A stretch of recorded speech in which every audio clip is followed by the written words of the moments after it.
Most watersheds can be divided into distinct areas, zones, or land uses. Let's first identify the different zones in the San Lorenzo Creek watershed, and then we'll look more closely at how they are interrelated. Higher elevations in the watershed often consist of wide open areas of mainly grasses and low-growing bushes or chaparral. This area is known as grassland. Another upper region in the watershed consists of forested areas where the predominant native tree species is the oak. This area is called oak woodland. Creeks collect flowing water as it runs over and through the ground. The creeks and their surrounding vegetation are known as the riparian zone. Most of us live, work, and play within the suburban and urban zones. We will refer to this area as developed. Another lower region in the watershed consists of marshy wet soils which may be above or below water. This area is known as a wetland. And finally, water exits from the wetlands into San Francisco Bay. Now let's take a more in-depth look at each of these regions in the San Lorenzo Creek watershed. Beginning in the hills of the East Bay, grasslands are important to the watershed because the soil here acts as a sponge, soaking up water and serving as a large reservoir for the entire watershed. Water stored in the grasslands is released slowly into the creeks throughout the long, dry summer months.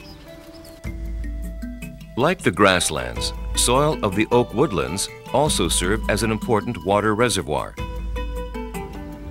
Trees provide numerous benefits and resources to humans and creatures alike, including shade, food, wood, and habitat.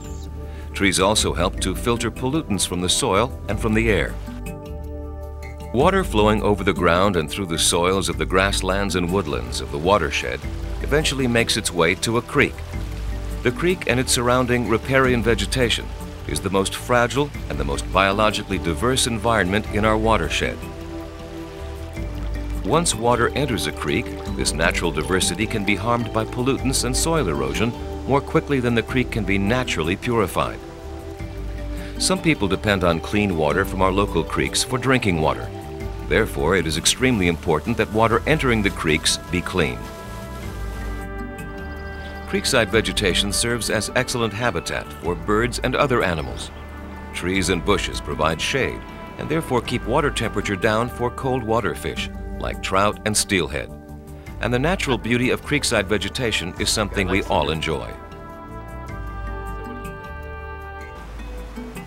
Sometimes entire creeks are encased in concrete to help manage flooding. Although it does not have the habitat values of a more natural creek, due to fast-moving water and lack of vegetation, it is still our creek, and the people and creatures living downstream depend on clean water. The suburban and urban areas of our watershed, where most of us live and work, play an extremely important role in keeping our creeks and watershed clean. As our houses and businesses were built, so was our neighborhood storm drain system. Storm drains collect the rainwater from our roofs, streets, and driveways and release it directly into our creeks. Remember, water that enters storm drains does not get cleaned before it enters the creek.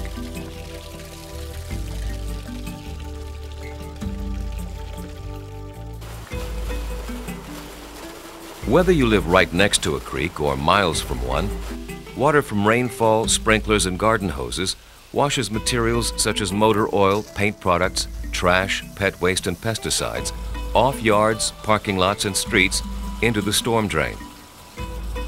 From there, the contaminated water or runoff pollution flows untreated into local creeks and eventually into San Francisco Bay, where it harms fish, wildlife, and us. Our activities here play an important role in the health of the entire watershed. What we do, even in our own yards, can affect water quality and therefore watershed health.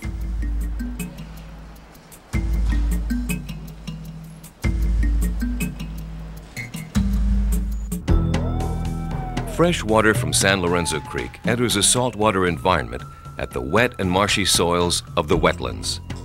The mixing of fresh and salt water creates a unique environment supporting a great diversity of living things. Thus, the impact of pollution in a wetland is extensive. Pesticides, for example, kill insects which feed the entire food chain, including juvenile fish, shellfish, wading birds, shorebirds, and mammals, including us. Another threat to the fragile wetland is the need for more developed land. Wetlands have been drained and filled in to make room for buildings, to dispose wastes, and to provide land for other industrial and agricultural uses. Wetland plants provide the last filtering process to water before it enters the San Francisco Bay. The San Francisco Bay is one of the things that makes our community unique. We use waters of the bay for fishing, transportation, recreation, and for food. All of the water which flows over and through our watershed eventually flows into the bay.